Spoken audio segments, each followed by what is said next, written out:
அடுத்ததாக நாம் முன் பேச வருபவர் எண் 11 லூகேஷ் பி.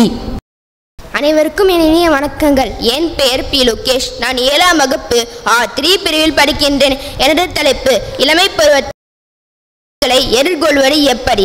இளமை பருவம் மிக இனிய பருவம். அண்டமிட்டு அண்டம் தாண்டி ஆழத் துடிக்கும் பருவம்.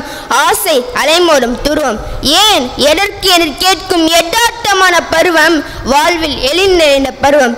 கண்ட நிகழ்வு யாரென்றாலும் கலங்கி போகும் பருவம். பிறரை கலங்க வைக்கும் பருவம். உணர்ச்சி என்ற ஊமையனை உள்ளடக்கிய உருவம். உலகை உயர்த்து துடிக்கும் பருவம். இளமை பருவம் என்பது ஒரு மனிதனின் பல சவால்களை உள்ளடக்கியது. நம்பிக்கையோடு ஒரு முதலடி எடுத்து வை.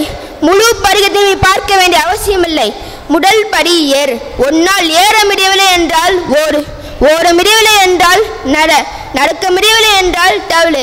என்ன செய்தாலும் முன்னேறி கொண்டே இரு. வாழ்வில் எத்தனை கைகள் உன்னை தள்ளிவிட்டாலும் உன் நம்பிக்கை உன்னை கைவிடாது. நம்பிக்கையோடு முன்னேறு. இளமை பருவம் என்பது ஆற்றல் மிக்கது. அடிப்படை ஒழுக்கம் என்பது இந்த இளமை பருவத்தினால் வளர்க்கப்படுகிறது. 5இல் விளையாடுது 5 விளையாடு என்பார்கள். உடலும் உள்ளமும் விரைந்து செயல்படக்கூடிய பருவம் இந்த இளமை பருவம் ஆகும்.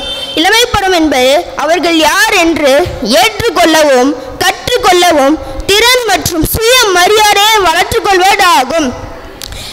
மேலும் உடல் மாற்றம், அறிவாற்றல் மற்றும் சிந்தனை திறன்கள் செம்மை என அனைத்து அம்சங்களையும் உள்ளடக்கியது. இளமை பருவம் ஒரு மனிதனின் நடத்தை மற்றும் தனிப்பட்ட இலக்குகளை உறுதி செய்வதில் முக்கிய பங்கு வகிக்கின்றன. ஒவ்வொரு மனிதன் வாழ்வில் இளமை பருவம் என்பது மிக முக்கியமான, அதே சமயம் மிக கவனத்துடன் கடக்க வேண்டிய ஒரு பருவம். அவர்களின் பெற்றோருக்கும் இது ஒரு சவாலான காலகட்டமாகத்தான் இருக்கும். இந்த இளமை பருவத்தினர் மனநிலையை ஆரோக்கியமாக வைத்துக் கொள்வது மிக அவசியமாகும். குடும்பத்தில் ஏற்படும் பிரச்சனைகள், கல்வியில் ஏற்படும் மன அழுத்தங்கள், உளவிய ரீதியாக ஏற்படும் பிரச்சனைகளிலிருந்து வெளிவதற்கு கண்டிப்பாக ஒரு துணை தேவைப்படுகிறது. இளமை என்பது மை நிறைந்த பேனா, ஆனால் எழுத தெரியாது. முதுமை என்பது எழுத தெரிந்த பேனா, ஆனால் மை இருக்காது. இளமை என்பது எத்தனை நெறியவள் சென்றாலும் சில குறுக்கலான யோசனைகள் நம் வாழ்வில் வைக்கத்தான் செய்யும். ஒரு தவறான எண்ணம் வரும்போது இது தவறு என்று சொல்லி கண்டிக்க பெரியவர்கள் தேவை. இளைஞர்கள் சவாலான காலகட்டத்தில் கடப்பதற்கு பெற்றோர்கள் அல்லது பெரியவர்கள் உதவி செய்வது அவசியமாகும்.